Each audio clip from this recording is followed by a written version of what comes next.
नमस्कार, मैं हूं पंकज श्रीवास्तव। राजस्थान की खास पेशकश में आपका स्वागत है। अगले आधे घंटे हम आपको दिखाएंगे राज्य की सारी बड़ी खबरें, लेकिन पहले नजर हेडलाइंस पर।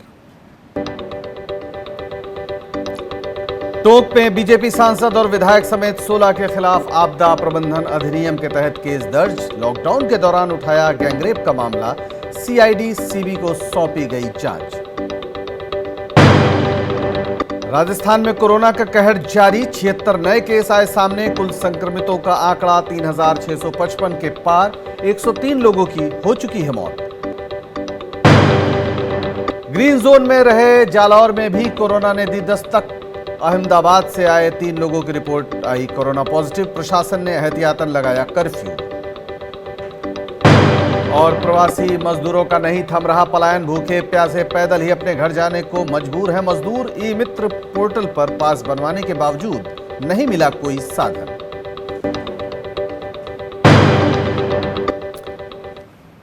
और सबसे पहले खबर टोंक से। टोंक के मालपुरा थाने में बीजेपी सांसद सुखबीर सिंह जौनापुरिया और मालपुरा के विधायक कन्हैयालाल समेत 16 के खिलाफ कई धाराओं में मामला दर्ज किया गया है। आपदा प्रबंधन अधिनियम 2005 के तहत भी मामला दर्ज किया गया है।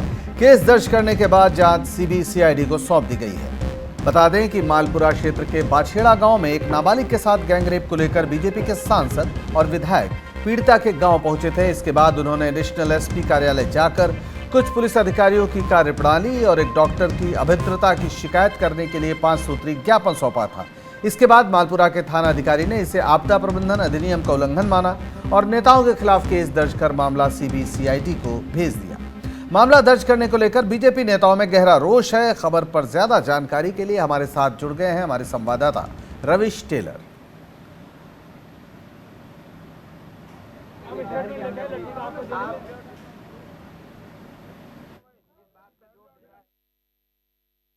पूरी रात उसके साथ हवस की खोपड़ी पूरी की। उसके बाद में वो बेहोश पते। अगले दिन जब गांव में ढूंढ पड़ी करके तो जब वो लड़की मिली, उसके बाद में प्रशासन ने जिस हिसाब की हरकत की है वो एक बहुत निंदनीय है। उसके बाद में जब उसकी डॉक्टरी करने गए तो वहाँ पर डॉक्टर प्रियंका मीना थी, उसने इस बात की अभद्र भाषा यूज़ की है कि तेरा करैक्टर ये तो इस टाइप की है, और उस हिसाब के बाद में उसके साथ ये हुआ।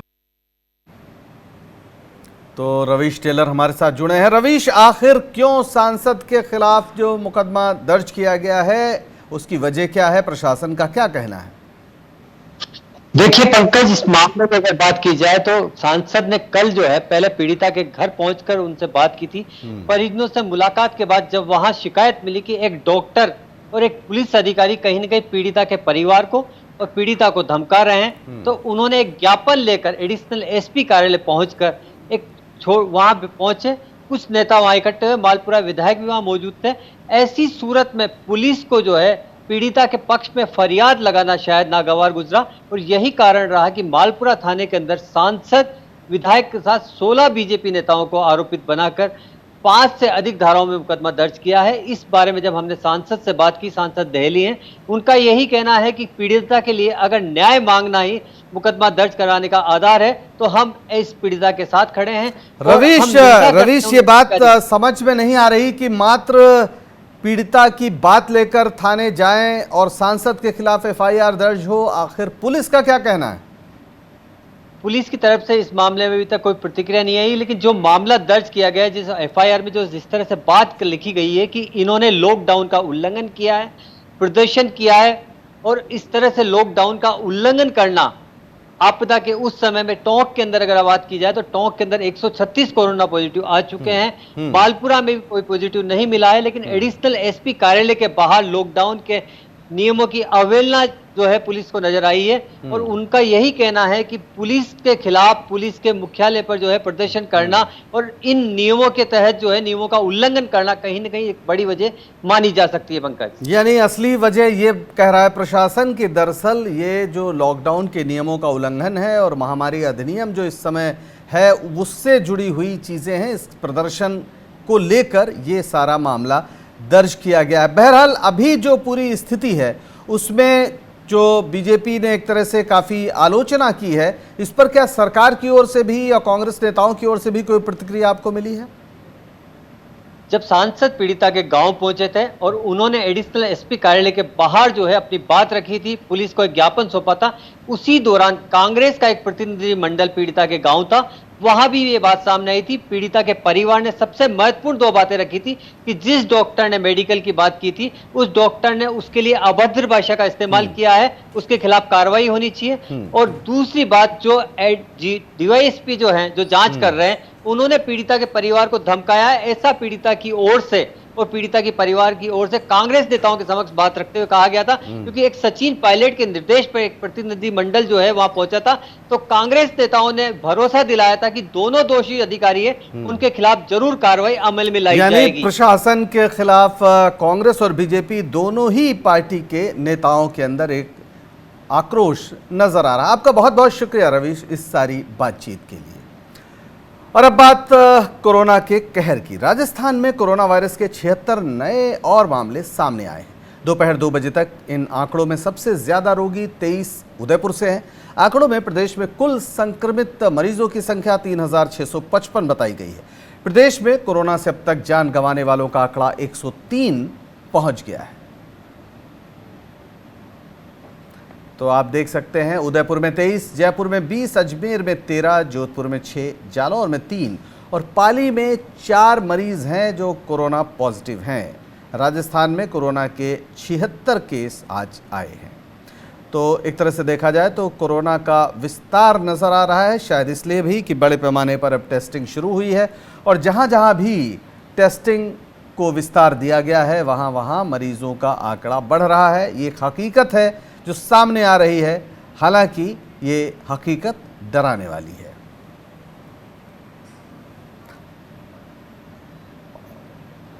और अब तक ग्रीन जोन में रहे राजस्थान का जालौर जिला भी अब कोरोना से पीड़ित नजर आ रहा है। कोरोना ने वहां भी दस्तक दे दी है।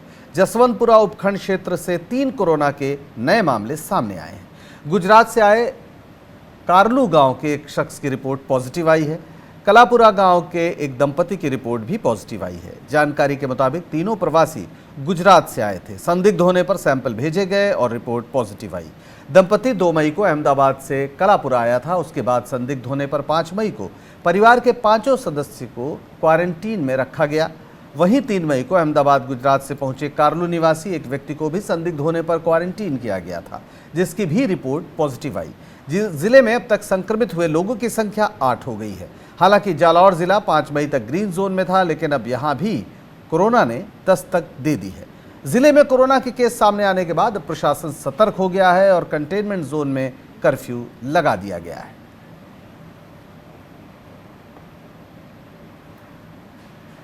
राजस्थान में कोरोना वायरस की रोकथाम के लिए राज्य सरकार ने प्रदेश की सभी सीमाएं सील कर दी हैं। वहीं राज्य से बाहर जाने वाले और दूसरे राज्यों से राजस्थान आने वाले प्रवासी मजदूर और लोगों के रजिस्ट्रेशन का आंकड़ा 18 लाख के पार पहुंच गया है। अन्य राज्यों से राजस्थान आने वालों की संख्या लगभग 11 लाख और राजस्थान से अन्य राज्यों में जाने वालों की संख्या करीब 8 लाख दर्ज की गई है। वहीं अब पास जारी नहीं होने की स्थिति को देखते हुए हजारों मजदूर रेल बस की उम्मीद छोड़ पैदल ही अपने राज्यों की ओर निकलने को मजबूर हैं। राजस्थान आने वाले प्रवासी मजदूरों में ज़्यादातर मजदूर महाराष्ट्र से हैं। वहीं राजस्थान से जाने वालों में सबसे ज़्यादा मजदूर बिहार के हैं। राज्य सरकार के आला अधिकारियों ने सरकार से कहा है कि सीमाएं सील होने के बाद पोर्टल पर प्रवासी मजदूरों का रजिस्ट्रेशन तत्काल बंद कर देना चाहिए। अन्य राज्यों से आ रहे प्रवासी मजदूरों के क्वारंटीन को लेकर राज्य सरकार ने सख्ती बरतना शुरू कर दिया है। प्रदेश में अभी तक 1,30,000 से ज्यादा प्रवासी मजदूरों को क्वारंटीन किया गया है। राजस्थान के मुख्यमंत्री अशोक गहलोत ने कहा है कि कोरोना महामारी में कांग्रेस सरकार के साथ है। उन्होंने कहा कि कांग्रेस अध्यक्ष सोनिया गांधी ने भी पीएम मोदी को पत्र लिखकर संकट की घड़ी में साथ देने की बात कही थी। हमारे देश में आपको जान के खुशी होगी, पूरा मुल्क एकजुट है। अभी जितने भी हमारे जो लेखक हैं, राइटर्स हैं, साहित्यकार हैं, उन सबका मानना है कि पहली बार पक्ष विपक्ष में ऐसी एकता देखने को मिल रही है। हमारी कांग्रेस प्रेसिडेंट सोनिया गांधी ने भी पत्र लिखा मोदी जी को और कहा पूरी पार्टी आपके साथ खड़ी मिलेगी। आप इस रूप में पूरे सरकारें, हमारी राज्य सरकारें और केंद्र सरकार, सब लोग मिलकर काम कर रहे हैं। मुख्यमंत्री अशोक गहलोत ने यह भी कहा कि अभी प्रदेश में 10,000 रोज टेस्ट हो रहे हैं, लेकिन जल्दी ही हम 25,000 टेस्ट रोज करने वाले हैं। जो स्वास्थ्य सेवाओं को मजबूत किया हम लोगों ने, चाहे आईसीयू बेड बढ़ाने की बात हो, वेंटिलेटर की बात हो, पीपीई किट की बात हो, टेस्टिंग लेबोरेटरी की बात हो। कोई वक्त तक हमें पूना और दिल्ली भेजने पड़ते थे सैंपल।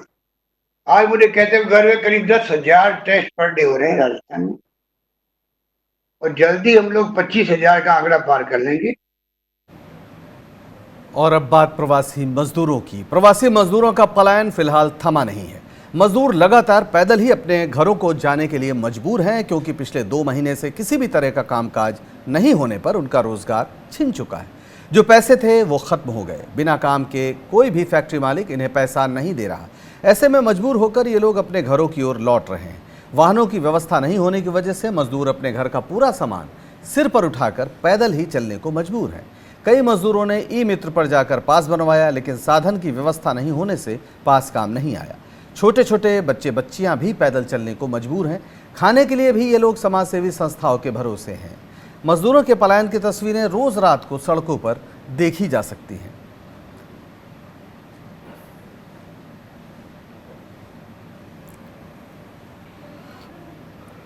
कुछ भी नहीं मिला है, ना खर्ची मिला, ना हम लोग को वहाँ पर में, ना सरकारी रूप से 1 रुपया मिला, ना राशन पानी। हम लोग अपना खुद को कर्जा लेके हम खाना खाते थे। 17 तारीख को घर से निकले थे, 18 को राजस्थान जोधपुर गए थे, 19 को बैठे, 2 दिन मात्र काम किए थे बस। 5-6 हज़ार रुपया कर्जा ले लेके खा करके जब नहीं हुआ बर्दाश्त तो निकल पड़े वहाँ से। हमारे पास ना खाने का सुविधा है, ना बर्तन है, ना राशन है, ना गैस है। कहाँ जाएंगे आप? हम लोग बिहार जाएं, कैसे इंतजार करें बताइए सर, आप ही बताइए। क्या माटी कोड़ के थोड़ी खाएंगे। बीकानेर में भी कुछ ऐसा ही नजारा देखने को मिला। प्रवासी मजदूर पैदल ही अपने घरों को जाने के लिए मजबूर दिखे। मजदूरों का कहना है कि वे पिछले 50 दिनों से बेरोजगार थे। उनके सामने रोजी रोटी का संकट भी है। मजबूरी में उन्हें पलायन करना पड़ रहा है। मजदूरों का कहना है कि उन्होंने कई लोगों से संपर्क किया, लेकिन घर जाने की कोई व्यवस्था नहीं हो पाई। भीमसेना के प्रदेश अध्यक्ष राजेंद्र मेघवाल ने कहा कि ये सरकारों की विफलता है, जिसके चलते मजदूरों को मजबूरी में पैदल जाना पड़ रहा है। ये अब करीब 50 दिन हो गए हमें बैठे हुए, और नहीं तो हमें फिर कोई खाने का व्यवस्था हुई नहीं कोई वैसी। फिर हमने सोचा कि घर ही निकल जाएं, अब क्या करें, हम यहाँ बैठे बैठे भूख से मरना है, सर पैदल ही चले जाए, यात्रा अपने करें। तो सर हम अब पैदल जा रहे हैं, अब 10 दिन करीब लग जाएंगे सर पैदल जाने। वहीं बीकानेर में प्रवासी मजदूरों ने जिला कलेक्ट्रेट जाकर घर पहुंचाने की गुहार लगाई। अपनी मांगों को लेकर बड़ी संख्या में मजदूर कलेक्ट्रेट पहुंचे, जहां उन्हें रोकने के लिए पुलिस को भी काफी मशक्कत करनी पड़ी। इस दौरान एसडीएम रिया केजरीवाल और सीओ सिटी पवन मीणा ने मजदूरों को समझाया। मजदूरों ने कहा कि उनके पास ना तो रहने को घर है और न ही खाने को रोटी। उनका काम भी बंद हो गया है, इसलिए कई कई दिनों तक भूखे रहना पड़ता है। हम लोग सर काम करने के लिए आए हुए थे। एमपी मध्य प्रदेश पन्ना जिले के रहने वाले हम, और अपील यहाँ पे की थी कोर्ट पे, जो 10-12 दिन हो गया हम लोगों की कोई सुनवाई नहीं है। और खाना पीना भी 1 दिन आता है तो 4 दिन नहीं आता है। इस वजह से हम लोग परेशान हैं। जाहिर है प्रवासी मजदूरों का पलायन बड़ा मुद्दा बनता जा रहा है। इस पर चर्चा के लिए हमारे साथ मौजूद हैं हमारे रेजिडेंट एडिटर संजय बोहरा। संजय जी, मुख्यमंत्री अशोक गहलोत ने भी कहा था कि जो मजदूर हैं वो पैदल वापस ना जाएं। तमाम स्वयंसेवी संस्थाएं भी जुटी हुई दिखती रही, जो खाने पीने की व्यवस्था कर रही थी। फिर भी मजदूर मान नहीं रहे हैं। आखिर पूरा मसला क्या है आपकी नज़र में? पंकज, देखिए, पहले जब लॉकडाउन हुआ था पहला वाला, तो उस समय अचानक हुआ और सरकारें कहती रही कि इन लोगों को निकाला ना जाए और इनको इनका जो मंथली जो इनका वेजेस है वो इनको दिया जाए। लेकिन बहुत से जो लोग थे उनको आधा अधूरा वेतन मिला, और चूँकि वो पैसा ज़्यादा समय भी चल नहीं सकता था। उनके ऊपर मकान मालिकों का दबाव था कि वो उनको किराया चुकाएं। हालांकि सरकार ने मकान मालिकों से कहा था कि वो किराया ना वसूलें, तो वो भी, लेकिन सरकार इस तरह की चीज़ों को एनफोर्स नहीं कर सकती कि आप मकान मालिक से कहें कि आप किराया ना वसूलें, या फैक्ट्री मालिक को कहें कि आप उनको पूरी तनख्वाह दें जबकि वो काम नहीं हो रहा है। ये सरकार खुद भी मान चुकी है। तो जब आपके पास सर छुपाने के लिए जगह नहीं है, आपके पास पैसे नहीं है, खाने की कोई व्यवस्था नहीं है, तो ऐसे में आदमी क्या करता है? आदमी ये सोचता है कि वो अपने कम से कम गांव चला जाए, अपने घर चला जाए, तो उसके सर पे छत होगी। दूसरा, उसको ये एक उम्मीद होती है कि जिस जगह का वो मूल निवासी है, कम से कम वहाँ की सरकार वोट की खातिर, ये देखते हुए कि हमारे यहाँ के निवासी हैं, उनका ध्यान रख लेगी। तो इसी उम्मीद में ये लोग निकल पड़ते हैं, ये लोग जाते हैं।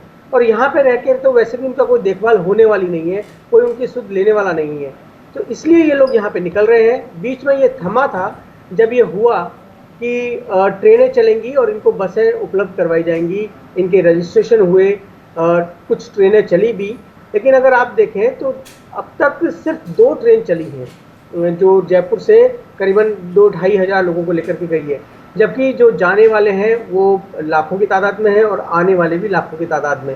और अब जब ये केंद्र सरकार का नया आदेश आया है जिसमें कहा गया है कि हर किसी को आने जाने की अनुमति नहीं होगी, केवल जो फंसे हुए लोग हैं वो आ जा सकते हैं, तब इन मजदूरों को लग रहा है कि अब उनको मतलब वो नहीं समझते कि किसको ले जाया जाएगा, किसको लाया जाएगा, तो वो निकल पड़े हैं फिर से। जी, यानी कुल मिला के अविश्वास बहुत बड़ा है। आपका बहुत बहुत शुक्रिया संजय जी इस सारी बातचीत के लिए। मुख्यमंत्री अशोक गहलोत के निर्देश के बाद प्रभारी मंत्री कोरोना और उससे पैदा हुए हालात को लेकर समीक्षा में जुट गए हैं। सभी प्रभारी मंत्रियों ने अपने अपने जिलों के कलेक्टर और एसपी से वीडियो कॉन्फ्रेंसिंग के जरिए बात की। कोविड-19 महामारी के चलते लॉकडाउन 3 के बाद की कार्य योजना को लेकर विस्तार से चर्चा की गई। इसके साथ ही गर्मी के मौसम में पानी की आपूर्ति सुनिश्चित करने के लिए भी प्रभारी मंत्रियों ने जिला कलेक्टर को जरूरी निर्देश दिए। बैठक में मनरेगा के कामों की समीक्षा भी की गई। आज गंगानगर और हनुमानगढ़ के जिला कलेक्टर और तमाम अधिकारियों के साथ में माननीय मुख्यमंत्री जी के निर्देश के ऊपर प्रभार वाले जिलों में चर्चा की है। वहाँ पर हम किस तरीके से इस संक्रमण को रोक पाएँ और आगे चल कर के कैसे सामान्य जनजीवन हो, कैसे मजदूरों को मजदूरी मिले, कैसे कारखाने भी खुलें, कैसे फैक्ट्रियां भी खुलें, कैसे जनजीवन सामान्य हो, इसके ऊपर चर्चा की गई। और इसी खबर पे चर्चा के लिए हमारे साथ जुड़ गए हमारे संवाददाता रामस्वरूप लामड़ू। रामस्वरूप, प्रभारी मंत्रियों ने बैठक ली है और वीडियो कॉन्फ्रेंसिंग के जरिए बैठक ली है, इसका जमीन पर क्या असर पड़ने की संभावना है? और जो एक पानी का सवाल है, खासतौर पर राजस्थान पानी को लेकर काफ़ी संवेदनशील क्षेत्र है, तो पानी की भी क्या स्थिति गंभीर बनी हुई है? किस तरह की योजनाएं आपको देखने को मिल रही हैं? देखिए, कोरोना की समीक्षा तो प्रतिदिन जो है मुख्यमंत्री खुद करते हैं, सभी जिले कलेक्टर साहब से बात भी करते हैं, लेकिन कोविड-19 के अलावा बाकी जो समस्याएं आती है प्रदेश में, जिस तरह से अब गर्मी का मौसम आ गया है तो पानी की कई जगह किल्लत देखने को मिली है, तो पानी की जो समस्याएं हैं उसको लेकर के और बाकी जो मनरेगा के काम की किस तरीके से वो क्रियान्वित हो रही है उसको लेकर के, बाकी तमाम जो जिले में जो काम धाम होता है तो उसकी पूरी समीक्षा के लिहाज से जो प्रत्येक मंत्री है उनको 1 या 2 जिलों की जो जिम्मेदारी दी गई है, उन प्रत्येक जिलों के जिला अधिकारियों से यानी कि कलेक्टर से और एसपी से जो है विस्तार से चर्चा की गई है कि किस तरह के वहां पर हालात हैं और क्या अब जो है आगे की कार्रवाई करें, क्योंकि जिला कलेक्टर भी अधिकतर जो है अभी पिछले करीब 1-1.5 महीने से सिर्फ इस कोविड में ही जो है सारा समय दे पा रहे हैं, बाकी व्यवस्थाएं हो सकता है कि कहीं ना कहीं ध्यान कम गया होगा। तो आज जो सभी मंत्रियों ने जो मीटिंग ली है वीडियो कॉन्फ्रेंस के जरिए, उनको साफ तौर पर कहना था कि खास तौर पे ग्रामीण तबके में जो मनरेगा के मजदूर हैं जिनको पर्याप्त रूप से काम मिलता है या नहीं मिलता है, उसकी मॉनिटरिंग बहुत ज्यादा जरूरी है, क्योंकि श्रमिकों के लिए एक काम मिलना ही एक ऐसे हालात में बहुत महत्वपूर्ण बात है। दूसरा, पेयजल संकट की बात करी जाए तो भी इस पर भी विशेष ध्यान देने की बहुत जरूरत है। रामस्वरूप, आप बने रहिए हमारे साथ। एक और खबर आ गई है और ये खबर है राजस्थान के उन छात्रों की जो दरअसल रूस में पढ़ने गए थे, एमबीबीएस की पढ़ाई कर रहे थे। वहां पर राजस्थान के 20 ऐसे मेडिकल छात्र हैं जो उलियानोवस्क स्टेट यूनिवर्सिटी से एमबीबीएस कर रहे हैं और वहां तेजी से कोविड-19 का खतरा बढ़ रहा है। इन छात्रों ने राजस्थान सरकार और केंद्र सरकार से अपील की है कि उन्हें किसी भी तरह भारत लाया जाए, रूस से भारत लाया जाए। मैं रशिया में उल्यानोव स्टेट मेडिकल यूनिवर्सिटी में एमबीबीएस का छात्र हूं। मैं यहां एमबीबीएस करने आया था और मेरे साथ यहां पर 700 बच्चे और हैं इंडियन जो यहां पे एमबीबीएस कर रहे हैं सेम यूनिवर्सिटी में। इतने छोटे शहर में 600 प्लस केसेस हो चुके हैं जिसकी वजह से हमें बहुत ज़्यादा दिक्कत आ रही है और बच्चे अनसेफ फील कर रहे हैं। तो मैं यही चाहता हूँ, मैं यही अपील करना चाहता हूँ कि एम्बेसी और इंडियन गवर्नमेंट ये फैसला जल्दी ले और जितना जल्दी हो सके हमारी बात मानी जाए और हमें लेके जाया जाए यहाँ से। रामस्वरूप, आपने सुना होगा छात्र किस तरह से जो रूस में हैं वो बोल रहे हैं कि उन्हें जल्द से जल्द वापस लाया जाए। क्या सरकार की ओर से या प्रशासन की ओर से इस पर किसी भी तरह की प्रतिक्रिया मिल पाई है? देखिए पंकज जी, यह वीडियो अभी कुछ देर पहले का ही है, यानी कि ये जो छात्र है, मेडिकल स्टूडेंट्स है जो रूस है, इसने कुछ मिनट पहले ही मुझे व्हाट्सएप पे कॉल किया और अपनी बात जो है रखी मेरे सामने। मैंने इनको भरोसा दिलाया कि आप अपनी बात जो है हमारे सामने रखिए, हम इसको टेलीविजन के सामने माध्यम से प्रसारित करेंगे और तत्काल जो है शिक्षा मंत्री जो गोविंद सिंह डोटासरा है उनसे बात करेंगे, सरकार से बात करेंगे, क्योंकि ये वीडियो अभी कुछ मिनट पहले ही उन्होंने मुझे भेजा है। मैंने अभी इसका जो व्हाट्सएप है जो वीडियो है वो हम उम्मीद करते हैं कि आप इस खबर को फॉलो करेंगे और इन छात्रों की समस्याएं सरकार तक पहुंचे और इनका कुछ भला हो सके, ये बहुत जरूरी है। शुक्रिया रामस्वरूप हमसे बात करने के लिए। कोरोना वायरस से मुकाबला करने वाले फ्रंटलाइन योद्धाओं की सुरक्षा बेहद जरूरी है। इसी को ध्यान में रखते हुए बीकानेर के रोटरी क्लब ने पीबीएम अस्पताल में टेस्टिंग स्टेशन भेंट किया है। कोरोना की जांच करते समय डॉक्टर कोरोना संक्रमित ना हो, इसको ध्यान में रखकर स्टेशन बनाया गया है। यह स्टेशन डॉक्टरों के लिए काफी मददगार होगा। इस स्टेशन में खड़े रहकर अब डॉक्टर कोरोना के सैंपल ले सकेंगे, उन्हें संक्रमित होने का डर कम रहेगा। पीबीएम अस्पताल के चिकित्सा अधिकारी ने भी कहा कि टेस्टिंग स्टेशन डॉक्टरों के लिए काफी फायदेमंद साबित होगा। उन्होंने कहा कि इसमें अगर किसी सुधार की जरूरत होगी तो रोटरी क्लब को बताया जाएगा। बार बार जब सैंपल लेते हैं, हर बार पीपीई किट पहनना फिर खोलना बड़ा मुश्किल काम होता है एक टेक्नीशियन के लिए, और पहन के लगातार बैठा रहना भी बड़ा भारी काम होता है। इसके अंदर बैठ के जब सैंपल लेगा तो पीपीई किट के बिना या कम प्रोटेक्शन में बैठा जा सकता है, और बार बार भी लेंगे तो बार बार पीपीई किट का खर्चा भी नहीं होएगा, इससे सुविधा होएगी। उधर सीकर के सांसद सुमेधानंद स्वामी ने गहलोत सरकार पर कोरोना से प्रभावित लोगों को भोजन देने में भेदभाव करने समेत कई आरोप लगाए थे। शिक्षा मंत्री गोविंद सिंह डोटासरा ने उनके आरोपों का जवाब दिया है। इस बात पर बहुत अधिक बल दिया कि मेरे प्रदेश का मुख्यमंत्री मजदूर आना चाहता है। प्रधानमंत्री जी ने, वहां के गृह मंत्रालय ने अनुमति दे दी और कहा कि लाने की व्यवस्था स्टेट गवर्नमेंट करेंगी। रेल मंत्रालय ऊपर आक्षेप किए, माने सोनिया गांधी जी भारत सरकार पर आरोप लगा रही है कि भारत सरकार किराया वसूल कर रही है। रेल मंत्रालय ने स्पष्टीकरण किया कि रेलवे मंत्रालय 85% पैसा सहन करने को तैयार है, वहन करने को तैयार है, स्टेट को केवल 15% देना है, लेकिन राजस्थान के मुख्यमंत्री 15% देने को भी तैयार नहीं है। तो ये जो मजदूर हित का ढोंग रचा रहे हैं उसकी पोल उनकी खुल गई है।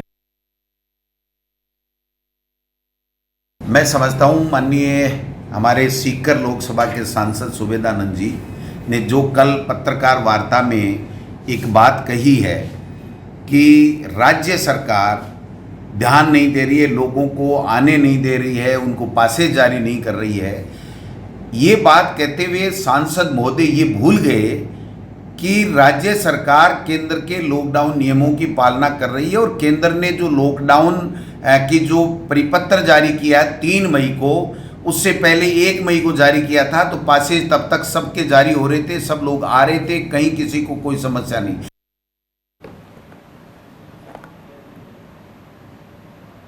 और अब बात झुंझुनू के स्वतंत्रता सेनानी की। झुंझुनू में देवरोड निवासी 96 साल के सत्यदेव कुल्हार का निधन हो गया। राजकीय सम्मान के साथ उनका अंतिम संस्कार किया गया। हालांकि लॉकडाउन की वजह से परिवार और प्रशासन के अफसर ही अंतिम संस्कार में मौजूद रहे। सत्यदेव कुल्हार के पुत्र विजय सिंह का कहना है कि उनके पिता ने पढ़ाई छोड़कर आंदोलन की राह अपनाई। घर का पूरा माहौल आज़ादी के आंदोलन से जुड़ा था। उन्होंने बताया कि उनके दादा पन्ने सिंह भी खुद स्वतंत्रता सेनानी थे। विजय सिंह ने बताया कि उनके पिता सत्यदेव कुल्हार ने जागीरदारी प्रथा के खिलाफ भी लड़ाई लड़ी। उन्होंने चंबल घाटी में डाकुओं के आत्मसमर्पण के लिए पदयात्रा भी की। इतना ही नहीं, विश्व व्यापार संगठन का विरोध करने के लिए वे किसानों के साथ यूरोप की यात्रा पर भी गए और जिनेवा में प्रदर्शन भी किया था।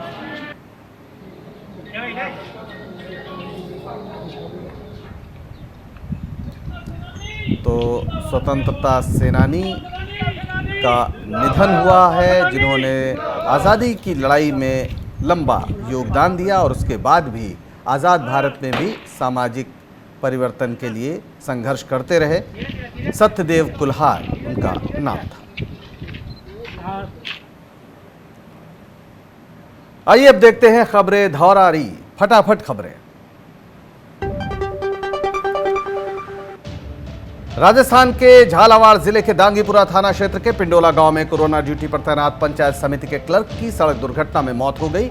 मनोहर थाना पंचायत समिति में एलडीसी के पद पर काम कर रहे लोकेंद्र सिंह की ड्यूटी दांगीपुर थाना क्षेत्र के पिंडोला गांव में लगी हुई थी। लोकेंद्र ड्यूटी करके वापस मनोहर थाना लौट रहे थे, तभी रास्ते में तलाई गांव के पास बाइक बेकाबू होकर पलट गई। लोकेंद्र सिंह के सिर पर गंभीर चोटें आई और मौके पर ही उनकी मौत हो गई।